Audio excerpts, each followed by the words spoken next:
हजारों साल पहले महाभारत के कुरुक्षेत्र में एक ऐसा योद्धा था जिसे अमरता का वरदान तो मिला, लेकिन उसका अंत एक खौफनाक श्राप में बदल गया।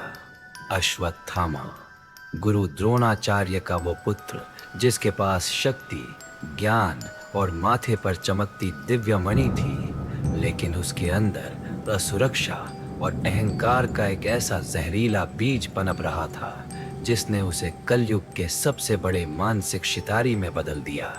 उसे हमेशा लगता था कि उसे वो सम्मान नहीं मिल रहा जिसका वो हकदार है, और इसी असुरक्षा ने उसे दुर्योधन जैसे अधर्मियों का साथी बना दिया।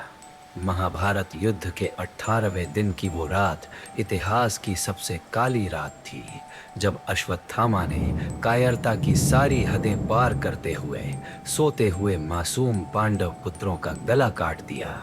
यह सिर्फ एक हत्या नहीं थी, बल्कि एक नार्सिसिस्ट का वो पागलपन था जो हारने पर पूरी दुनिया को शमशान बना देना चाहता है।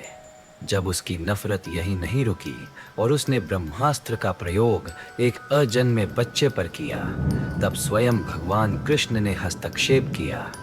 कृष्ण ने उसके माथे से वो दिव्य मणि छीन ली और उसे वो शाप दिया जो मौत से भी हजारों गुना बदतर था। उसे आदेश मिला कि वो 3000 सालों तक इस धरती पर अकेला भटकेगा। उसके शरीर से मवाद और खून की दुर्गंध आएगी और वो मौत मांगेगा, पर मौत उसे कभी नहीं आएगी।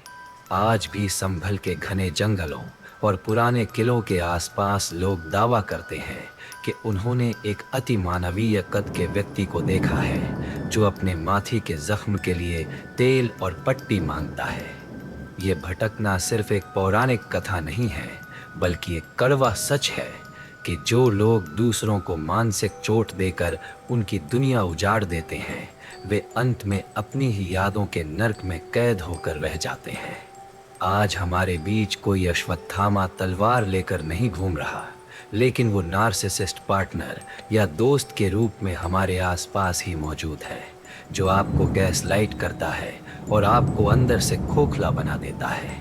याद रखिए, पत्थर से कभी हमदर्दी का खून नहीं निकलता, और इन दिमागी शिकारियों का अंत भी अश्वत्थामा की तरह ही तड़प और अकेलेपन में होता है।